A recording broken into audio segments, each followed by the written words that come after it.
What if I told you that pretending to be insane was the only way one prince could find love? And not just love, but the kind that changes kingdoms. Stick around because the story of Prince Ecom and his bizarre path to finding affection is wilder than anything you can imagine. Welcome to another amazing story from Echoes of the Heart Stable. Do you know, people go to many lengths to ensure that what they bargained for is what they get. They are ready to navigate the process as long as it will yield expected result. Grab your seat and enjoy. Don't forget to subscribe, share, comment, and like our channel. Help us grow. We need you. Prince Ecom, a handsome, tall chemical engineer, was the chief operating officer of a pharmaceutical company in Lagos. His aged father, the king, has mentioned to him of his coming back to the kingdom to take over the throne in the event of his demise. This has been a thought to Prince Ecom for some time now. Ecom was well loved in the village. Like his father, he has a generous heart, never discriminates, and accords all same attention whenever he is in the kingdom. He is the talk of the town among all the beautiful girls in the kingdom who goes overboard to show him their admiration of him. "I heard the prince is in town," one said. "Really? Let's go greet him." The girls divided into factions of who believes they are better and those that oppose them. One day, a fight broke out among them that even involved their families. The king is worried of how this marriage issue is escalating while Prince Ecom seems unbothered. The king sat with his council and mandated the prince to put an end to this by making a choice. Prince Ecom notes all these and keeps wondering how he was going to get one that loves him for himself and not the throne and the glamour that comes with it. That is, using him as a ladder to attain social status. His father keeps asking him what his plans are. None yet. Prince Ecom visited the kingdom on a 6 weeks leave. He has planned to use that time and get some sum to call his love. But how? Prince Ecom, adorned in his royal outfit, paces around the palace, thinking deeply of how to go about getting his soulmate among all these girls that flaunt themselves around him. Prince Ecom says, "This is a serious issue, you know. How do I get my real woman from these mirage of girls?" Ecom think. I need to call Kelvin. Kelvin is his colleague and friend in Lagos. Ecom always berates him for his loose lifestyle. Two friends on the opposite poles of life that has nevertheless kept their closeness, despite differences when it comes to relationship with the opposite gender. Ecom, Kelvin, how do I navigate this marriage thing? My father is worrying the daylight out of me. Kelvin laughs. Ha ha ha ha ha. Interesting. Guy, just pick one of Theo's beautiful damsels and make her your wife. Ecom sighs. It doesn't go that way, Kelvin. Stop fooling around and give me ideas. Kelvin laughs again and said, "Come, Prince. Don't insult me because I am helping you here." Ecom replies and says, "Okay. Sorry, but be serious." Kelvin asked, "What are the qualities you are looking for? Beauty? Academics? Tall?" "No." Prince Ecom cuts in. "None of all you mention matters to me.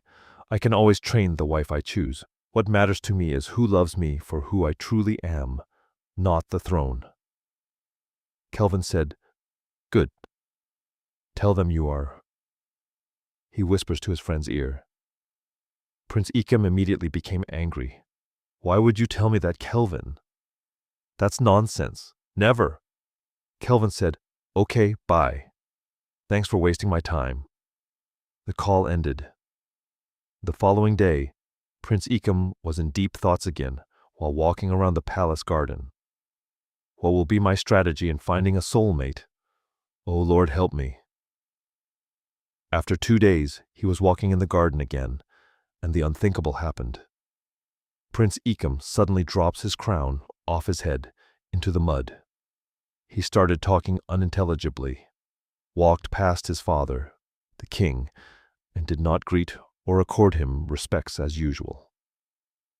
King Leonard stopped on his tracks. turns in amazement to look at his son who just neglected him. "That's strange," the king said. "What is he battling with that he did not see me pass by?" On the other side of the kingdom, in a small clan of the Lari people, popularly called the Hunters, is a girl called Nenkem. Nenkem is a tall, beautiful black, 20-year-old orphan whom life has tossed up and down again.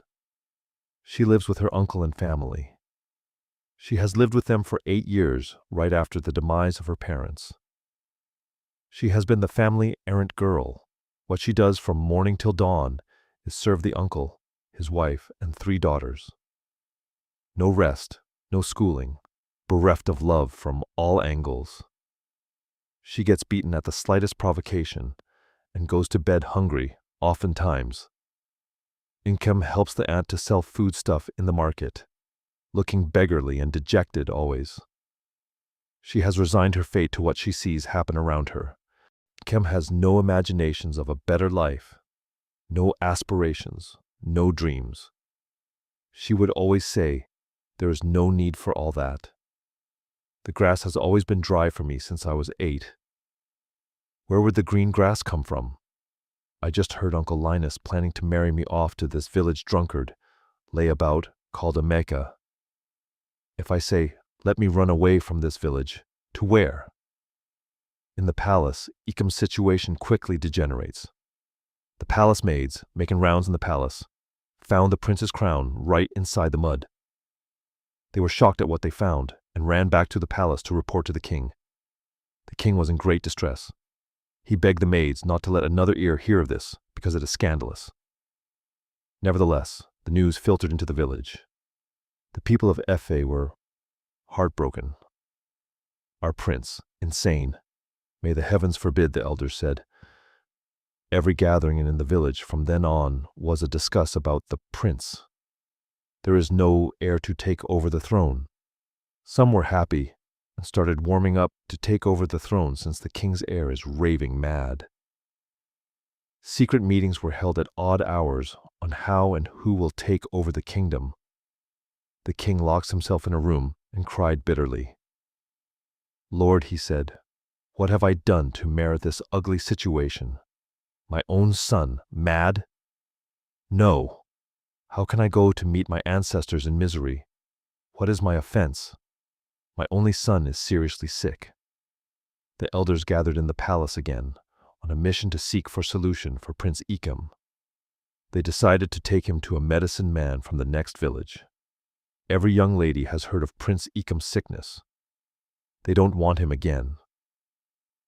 One said, "What will I be doing with a mad prince? Who knows what he did that brought him this curse? All that glitters are not gold. I don't want any madman to bite me just because I want to answer the queen." All of the girls laughed out loud, all walked away, each not interested in the prince anymore. Prince Ikim was taken to the medicine man by the palace guards for treatment. Prince Ikim will be there for at least 2 weeks to see if there will be any improvement before further action is taken. The following day, in the medicine man's home, still in chains, he motioned on the medicine man to come closer. He did, and the prince spoke to him. 2 weeks after, the guards came. The medicine man told them to take the prince home and tell the king that getting a wife for the prince might resolve this issue. The guards took him home, wondering in their minds how that was going to be possible. When this report was given to the king, he was dumbfounded. "Who, in this kingdom, will marry my son as a madman?" He threw the question at his cabinet members, who all looked away with no answer. None was ready to present his own daughter. The king begged even his close associates, who declined his proposal. 3 days after, the king walked in to see his son and try to make talks with him. He sat beside his son and called him, "Ikam, my son, my strength, my only eyes. How did we get to this situation? I am quietly pinning away from this matter." Ikam raised his head, looked at his father and said, "My king, the man that birthed me." The king immediately got up to go hug his son. Ikem, you recognize me? I have always done, Dad. I was never mad. The king quickly moved away from him. What? In his mind, it was a madman's talk, probably to keep them from taking him from place to place. Stop grieving, Dad. I came about this strategy to find the wife that loves to truly, and not because of the throne. I'm sorry I'm letting you know now. I wanted it to be real to me. Please help me. Gather the ladies and tell them that marrying your son is the only way he can be healed. Let's sit back and watch what happens. The king was angry at his son, but, on the other hand, he saw reasons with him. He hugged the prince, kissed him. They agreed. The king calls emergency council meeting to tell them his decision. I have decided to get all the maidens of this kingdom to come to the palace, and anyone that chooses to marry my son as he is will become the queen of this kingdom and also be rewarded handsomely. Council members rejected the proposition. Your Majesty, this will not work, said one of the king's cabinet members. Who do you think will sacrifice his daughter for this? The king gets up to address them. I have been your king for close to 40 years now. I have never failed my people as a ruler. Since 40 years, this is the only request I am making of you all. Are you saying not even one person will grant it? To help my son heal? No, my king. Another elder said, ask of any another thing and watch us deed it immediately. Go, gather all of the maidens. 4 days rom today. Let them all assemble in my palace and decide for themselves. It is an order. They all left murmuring, each saying it can't be their own daughter. The town messenger went round the village and passed the information around. The king asks all the maidens of this kingdom to gather in the palace 4 days from today. A wife needs to be chosen for the prince. It became the talk of the kingdom. Some gathered in the marketplace, some in the village square, some men in homes and discussed the king's order, all rejecting the idea, while others laughed it off. Some low-key said the king has gone insane as his son to make such a demand from them. The maids gathered and made snide talks of the royal home. Parents sternly warned their daughters to go and present themselves, but never fall for that royal crap. In Mr. Linus' home, he was discussing the issue with his daughters, while Nkem listened from the kitchen, where she was cooking dinner. Nkem really felt sorry for the prince. Linus' daughters made fun of the king and his son, and decided none of them would take up such position of nursing the prince to health.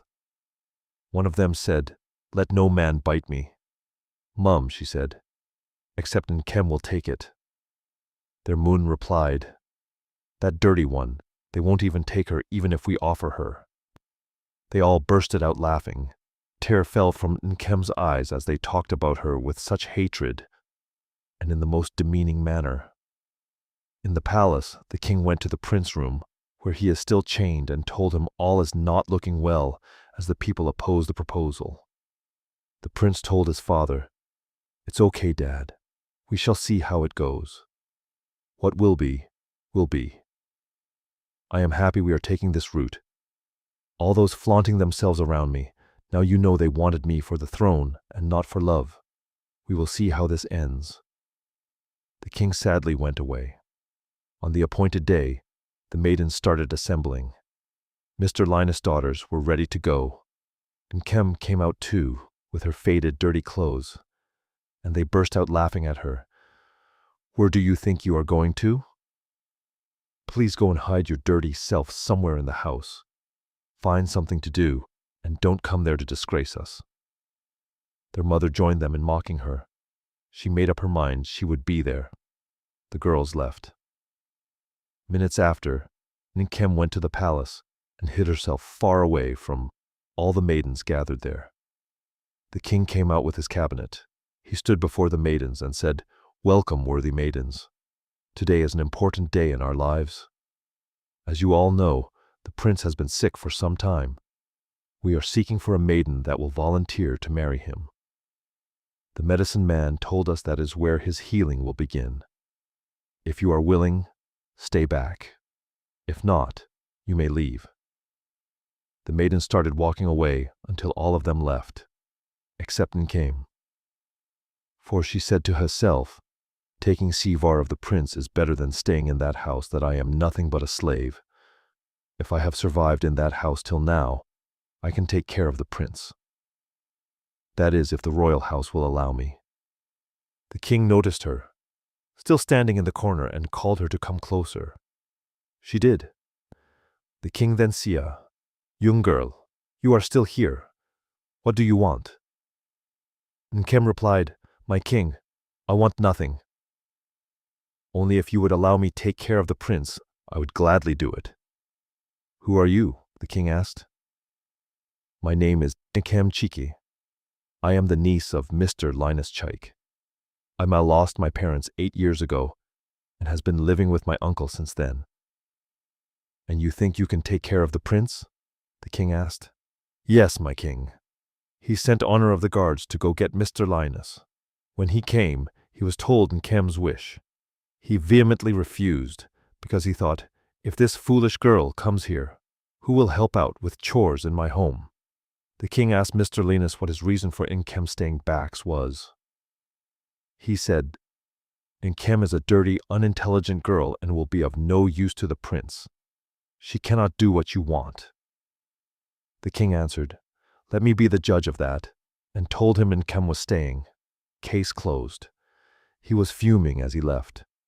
Nkem was taken to the prince's quarters, where he was still raving mad. Mr. Linus got home, told his family what has happened, and they all got angry that Nkem chose the mad prince over them. The youngest daughter said, "Let them be. Mad and stupid goes together." They all started laughing. Their mother said, "Such stupid girl. Who will be doing chores at home now?" The girls fell silent, and reality hit them. They asked their father to go get Nkem back to the house. Their father told them he cannot challenge the king. The matter ended there. They believed Nkem will run back to them. When the reality of madness hits her, the villagers made fun of the fact that Nkem gave up herself for a mad prince. At the palace, Nkem went into the mad prince room. She stood by the corner and greeted him. The prince was silent rather. He started talking to himself. The king walked in and told Nkem to let him know whatever she needs to make her stay comfortable. Nkem thanked the king and said she needed nothing. Nkem tried to arrange the prince's room that he scattered. After cleaning the room, she sat in a corner silently watching the prince, who was also indirectly watching her every move. Early in the morning, she went to the prince to ask him what he would like to eat so she can make it. Silence. Nkem went out to go meet the palace maids concerning the prince's feeding. The kitchen maids started laughing at her, seeing her as a fool for coming for the prince. Nkem pretended she didn't know she was the one they were laughing at. They told her the king makes orders for what he would eat. They make it, and the king feeds him. Nkem walked away from the kitchen and went to the king. She met the king in his throne room, asked him of the prince's feeding. The king gave her all the details. She committed it to heart and left to go provide it. Nkem was still with her tattered clothes of yesterday. The king decided to get her some clean clothes to make her look presentable. He sent one of the maids who went to the market and got all that the king demanded for Nkem. After cooking, Nkem took the food to the prince. She asked him to eat. No reaction. Nkem brought a seat close to the prince. She said, "I'm not here to hurt you. Please allow me feed you." She drew closer again. The prince kicked the food away and scattered it in the room. Nkem said nothing. She cleaned the room again, went to the kitchen, and dished food again. She went into the prince's room, told him to allow her feed him so he can get well soon enough. She raised the first spoon of the soup she brought. The prince quieted down and ate all that Nkem gave him. She smiled radiantly at him, clapped her hands and said, "You did it. Well done." This routine continued morning, afternoon, and night for 1 week. The second week, Nkem decided to be making small talks with the prince. Kim came in one afternoon to the prince's room and sat down. Now she is comfortable enough in his presence. Tell me stories about yourself, my prince. I would love to hear you talk. Silence. The prince fixed his gaze on the wall, like he is out of this world. Kim waited. Nothing. Okay, she said. I will tell you about myself. She started telling the prince about her childhood, the loss of her parents, and all her struggles thereafter. The prince really felt sorry for her, but never showed it. Kim always made it a routine to come tell the prince stories. Of course, the prince started looking forward to Nkem's stories.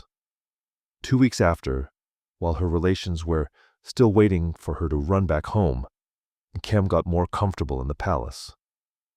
Villagers would come around just to see Nkem with bruises from a mad man, but they saw her looking better than ever before.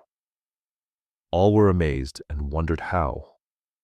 On a Friday afternoon of her 3rd week, Nkem told the prince she was going to tell the king to remove the chains around him and told him she would want to walk around the palace with him. She said, "You won't hurt me. If you have not done so till now, I believe you won't." The prince laughed in his heart. "Smart girl," he said, but kept mute on the outside. Nkem went to the king. "My king," she said, "please remove the chains from the prince. He is not hostile again." The king refused, saying he doesn't want the prince to hurt her. She said, "He won't. I know that for sure. For 3 weeks I have attended to him, and he has not really attacked me. Please put off the chains." The guards were afraid when they were asked to do so. They cautiously went in and got the chains off the prince. All rushed out immediately, except Nkem and the king. The king said, "My prince, and please don't hurt the only maiden that offered to care for you." Nkem said immediately, "He will not. He is my friend." The king asked her, "Ain't you sure?" "Yes, my king," Nkem answered. She sat on a seat while the prince laid on the bed, looking at Nkem. Nkem smiled at him. She said, "You need to go take your bath. You will feel refreshed and better." Then, the prince spoke for the first time to Nkem. "Who are you?" "Nobody," Nkem said. "Just a maiden that wants you to get better." The prince asked again, "Why do you think I cannot harm you? Because I believe you know I mean well for you. Go run my bath." "Okay, my prince," Nkem said. That was how she started making small talks with the prince, who was still aloof to having extended talks with her. In the evening of the day, the prince had his bath. Nkem took him out of the palace for a stroll. Everybody was surprised that this nobody could pull the mad prince out for a walk. They were walking side by side, and Nkem was doing the talking. After she started dancing for the prince, who smiled for the first time at Nkem. He clapped for Nkem when she was done dancing. Nkem ran to him and wrapped her hands around the prince's neck. There were a flutter of waves in his heart. Nkem withdrew her hands sharply and apologized. I'm sorry, my prince." "For what?" the prince asked. "For not knowing my boundaries." The prince didn't talk again. They strolled through the garden and went back in. After that incident, Kim fell sick. She didn't go to see the prince for 2 days. The maids were the ones bringing him food. He wondered where the girl is. "Lord, please don't take her away from me," he muttered. When his father came to see him later that evening, he asked his dad about Nkem. The king told him she was sick. The prince's face fell. "Have you taken her to the hospital?" the prince asked. "No, we bought medicine for her. No, Dad. No self-medication, please." "Okay, we shall do that tomorrow." "Hey," said the king. "Am I sensing something?" "Nothing, Dad." Both started laughing. "That's good, my son. She is a very good and homely girl, only that life dealt with her. In fact, life short changed her." The prince nodded. "She has told me her story." "Are you falling for her already?" "Dad," said the prince. The king raised both hands in the air in resignation. "Okay. No more questions for now." He left. Prince Ikam was not happy that Nkem has not come to see him. Next morning, the maids still brought him food. He decided. Prince Ikam left his room to go see Nkem. He walked barefooted so that anyone that sees him will still believe is not yet well. He knocked lightly, opened the door and walked in. He didn't talk. He just stood there, looking at Nkem. Kem was oblivious of the fact the prince is in her room. She was on the bed, still sick. Prince Ikam bent down and touched her head.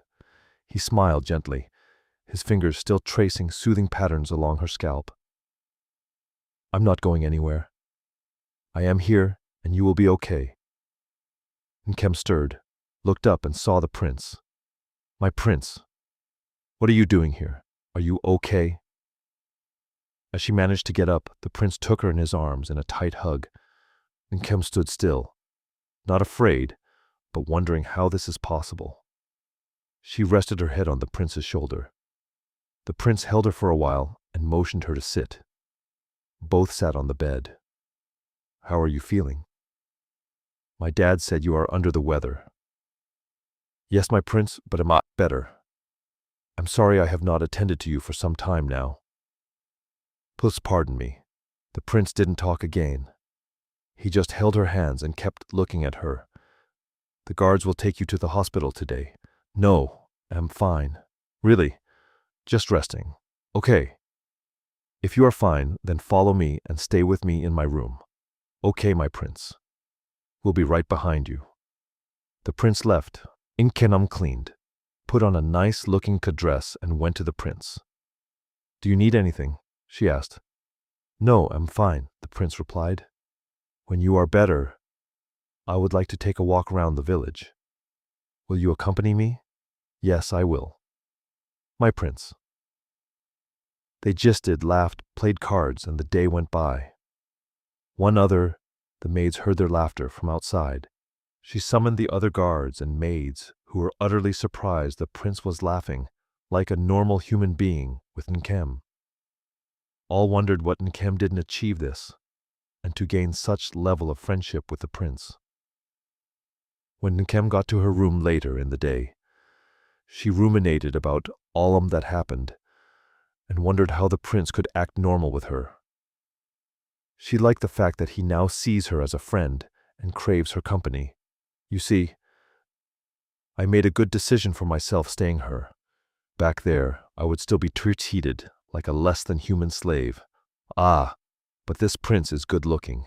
God, please heal him. That's all I'm praying for. As for marriage, we all know I'm not in his league. I will leave when all is okay. At days later, in the cool of the evening, they went for a stroll in the village. Nkem was looking beautiful. They were walking hand in hand. All who saw them were lost for words. Is that not the prince and Nkem? How is it he is now acting like he is normal, walking together like they are friends? Does it mean he now understands Nkem is there to marry him? How could this be? Questions with no answer were flying from all angles. The maidens who saw them were livid. The prince is okay now. Can you imagine? I was supposed to be the one holding him, not Nkem. My parents did this to me, one said. Some ran to the prince to greet him. My prince! Good to see you outside again. One slapped Nkem's hand away from the prince, who pretended he didn't notice. I'm fine, thank you, he said. How are you all doing? All chorused. I'm fine. Good to see you. I will pay you a visit tomorrow with some fruits, my prince. He pretended he didn't hear that. He looked and saw Nkem by the side of the bush, where she was pushed to by the other maidens, and stood, quietly watching them with no expression on her face. Nkem called the prince. Yes, my prince. Come, let's go back, the prince said. He walked to Nkem, took her hands, and they started walking back to the palace. The maidens were still watching him leave. The prince sensed their eyes following them. He crossed his arm around Nkem's shoulder, took Nkem's hands, and wrapped around his waist. The maidens were on the verge of stoning Nkem. What does that dirty girl think she is doing with the prince? It can never be her, in case she doesn't know. Rubbish, one said. Meanwhile, the prince is still mad. Another interjected. Does he look mad to you now? Please, I'm going for him immediately. One of them said, don't embarrass yourself. Truth be told, you sound like a gold digger. Yes, I rejected him when he needed me, and shame will never let me flaunt myself around him. Well, I will, said another. There is no harm in trying. I am sure it cannot be that loser, Nkem. The prince is way out of her league. I will shoot my shot. The prince and Nkem went back to the palace in silence, each immersed in their own thoughts. Nkem hurriedly said goodnight to the prince and went to her room. She is sad. The reality hit her hard. She has fallen in love with a mad prince. That is not even her problem. The problem is that these girls have started flaunting themselves around him, again just because he feels better now. Nkem knows she is not their match. What do I do now? Where do I go from here? She asked. As she was in her deep thoughts, she heard a knock on her door. She opened her door. It was the prince. The butterflies churned in her stomach, but her face showed no excitement like before at seeing the prince. I need to start fighting this now, she said. My prince. Nkem said, do you need anything? The prince moved past her into her room. Nkem closed the door, but stood still. The prince motioned her to sit. She did. Nkem, the prince started. Why did you stand aside and left me with the maidens of this village? What made you leave my side? Nkem stammered. I am not supposed to be listening to your discussions with them. I'm not their match. I'm not in your league. I'm just a girl trying to nurse you to health. Really? Said the prince. You are not their match. How? Anyway, Nkem, you have nursed me to health. Now nurse my heart, please. Nkem blinked twice. My prince, she said, I don't understand the your heart part. Nkem, this mad prince has fallen in love with you. The prince looked at Nkem, lifted her chin in his hands, and planted a light kiss on her lips. Nkem held her breath. Am I dreaming? She opened her tightly closed eyes. A look at the prince, and she ran into his embrace. He held her tightly. Time stood still for them. Each could only hear the other, a soft breathing. Nkem looked at the prince and said, Yes, I will nurse your heart. The prince kissed her on the forehead and said, Thank you. She said, First things first. I am a school dropout, no body to train me. You are an educated prince. Let me worry about that, my darling. Secondly, the king will not approve of this. He would want someone in your social circle, Prince cuts in, and you are sure because... I don't know, said Nkem. I just feel it. You feel wrong, my lady. Okay. Thirdly, yes? Prince said, You are supposed to be insane, my prince, but for some time now, you sound more normal than all of us here. The prince bursted out in the loudest laughter. Ha ha ha ha ha ha ha. The whole palace gathered when they heard the prince's laughter. Is the prince's laughter coming from Nkem's room? A maid asked. Wonders will always never end. I am awestruck by the kind of closeness I see between them, a guard said. Could it be that something is going on there? Is he no longer mad? A guard who has been in deep thought since they gathered close to Nkem's room said, How are we sure the prince did not act mad to see which maiden will love her that way, thereby making him get the right soulmate? Everyone turned to him, eyes wide, mouth agape. Nobody uttered another single word. They all went back to their respective posts, wondering how possible this narrative could be. Nkem and the prince became inseparable. They ate together, played together, walked around together, and so on. 2 weeks later, which was 6 months, Nkem moved to the palace. Prince Ikem went to his father for a heart-to-heart. They made their decision. The truth needs to be told, and now.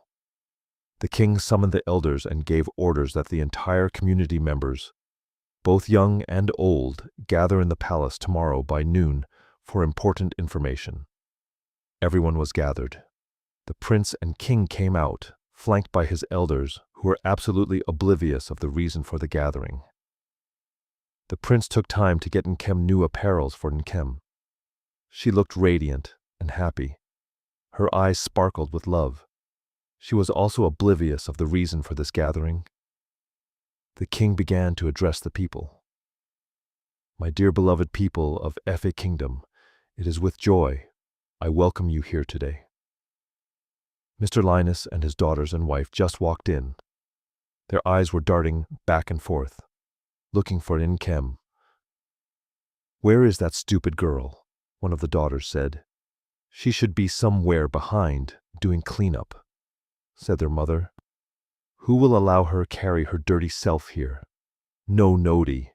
She just offered to serve them. Foolish girl we were taking care of, just abandoned us halfway. Shh, Mr. Linus said. The king is making important announcement. 6 months ago, the king continued, I asked for your favors to give one of your maidens to my son, one who will nurture him to health and marry him. You all turned me down, except a shy poor girl who stood by the corner after all the maidens walked out on me.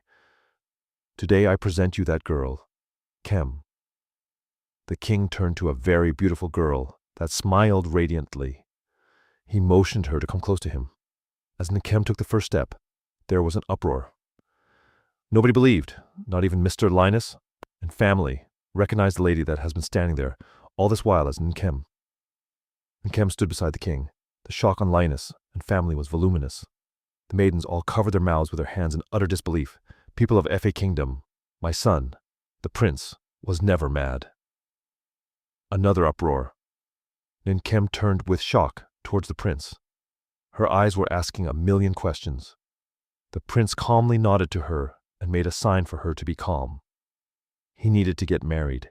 He needed a soulmate. He didn't want anyone that will marry him because of what he has OT, because of the glamour of the throne, and not that she truly loved my son.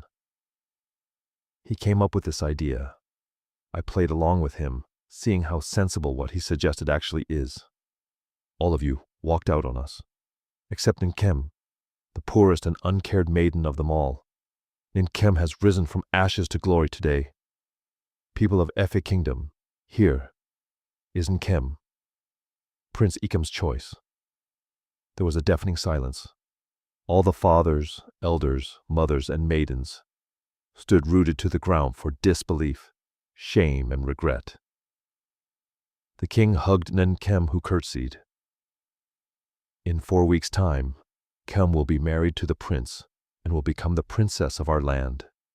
She will from today have her personal maids and attendant as royalty. You may all go. Many forgot the way to their homes. There was chaos everywhere. Fights between parents and some maidens who accused their parents of being the cause of not marrying the prince because of their nonsense advice and decision. Mr. Linus and family couldn't say what their eyes saw and their ears heard today. His daughters were all crying. They should be the ones with the prince. And Kem is now the princess of the entire kingdom. Wonders shall never end, Mr. Linus said. The worst is that shame will not allow them go to her for all the wickedness they meted out to her. Back in the palace, the king congratulated and welcomed Nkem to his family. There was a little refreshment for staff and members of the palace. The king retired to his chambers. All others left, too, leaving the prince and Nkem to themselves. Start talking Ikem, Nkem said. Ah, finally. She calls me Ikem. I love that. Nkem wasn't smiling. This is not funny. You fooled me, played with my emotion and the little intelligence I have. The prince bursted out laughing again. Nkem fought hard not to laugh. How could you go to such lengths, imagine the pain, and trouble you went through. As long as I got you through those pains and troubles, it matters not to me. You are the only thing that matter to me now, Kim. You took me when all rejected me. That was because I was helpless and sought for escape route. Even at that, you stayed when all feared coming close to me. You took me from the mud and cleaned me up. You saw the human in me and not the prince. I am eternally grateful to you. And I am very sorry we happened this way. Please forgive me, Nkem, but I don't regret going that route to have you. Come here, Nkem said. A single tear slipped down her cheek, not from sadness, but from the overwhelming sense of being truly seen, cherished, and loved for who she was beneath every layer life had thrown at her. He leaned closer, brushing the tear away with his thumb. In that simple act, the emotional bond between them spoke volumes. He was her shelter, her strength, her equal partner. And she was his peace, his reminder of what really mattered: kindness, resilience, and unwavering loyalty. They didn't need grand declarations. The way he protected her, the way she surrendered to his care, the shared history of transformation they carried together, it was all there in the quiet intimacy of the room. This was their love, forged through hardship, elevated by tenderness, and sealed in moments like this. One where a prince knelt not in subservience, but in profound devotion to the woman who had captured his heart long before she ever wore silk or slept under chandeliers. She closed her eyes again, a peaceful smile touching her lips as his hand continued its gentle rhythm. For the first time in her life, she felt completely home. The wedding reception was filled with pomp and pageantry. Tears of joy flowed through from Nkem. Mr. Linus and family were even ashamed to enjoy the day. They stationed themselves at a corner and watched others celebrate. It wasn't till evening, when they left the reception ground, Nkem felt fulfilled. Life has a way of paying you back, she said, smiling to herself and admiring her prince, who was chatting with friends and colleagues that has missed him ever since his sojourn to the kingdom. He thanked Kelvin for the wicked advice that worked perfectly well and gave him a woman that loves him without reservation. It was time to go home. Her home. They left the reception ground and headed home. The grand wrought iron gates of the sprawling mansion swung open silently as a sleek black limousine glided up the long, tree-lined driveway. The young woman, radiantly beautiful in her shimmering princess gown, tiara sparkling under the golden afternoon light, sat poised in the back seat, her gloved hands resting elegantly in her lap. Her heart raced with a mix of disbelief and quiet triumph. As the car came to a smooth stop at the marble steps of the entrance, uniformed attendants in crisp white gloves hurried forward. One opened the door with a deep bow. "Welcome home, Your Highness," he said with warm reverence. She stepped out, the full skirt of her gown cascading like liquid gold around her. The mansion rose before her, an opulent blend of classical European architecture and modern luxury, with towering columns, crystal chandeliers visible through tall windows, and manicured gardens stretching endlessly on either side. A grand fountain bubbled softly in the courtyard, its waters catching the sunlight in rainbow sprays. She paused at the top of the steps, turning to take it all in. The sweeping double staircase inside the foyer, the glittering chandeliers hanging from vaulted ceilings, the polished marble floors that reflected her own transformed image back at her. Servants lined up respectfully, heads bowed in greeting. For the first time in her life, she wasn't the girl in tattered clothes being shouted at or mocked. She was the radiant princess who had arrived at her rightful home. A soft smile spread across her face as she lifted her chin, eyes shining with confidence and joy. This was hers now. The mansion, the luxury, the new beginning, all of it. She took her first step inside, the sound of her heels echoing beautifully through the vast hall, ready to claim the life she had always deserved. This is a story of the phoenix, rising from the ashes to glory. What an interesting journey we had. True love will surely find its course. There is that one person out there who is still willing to take you just as you are. Join us next time for another interesting story. Don't forget to subscribe to our channel, share, like, and comment. It will surely give us a boost. And give us a thumbs up if you liked our story. We will come your way next time. Bye.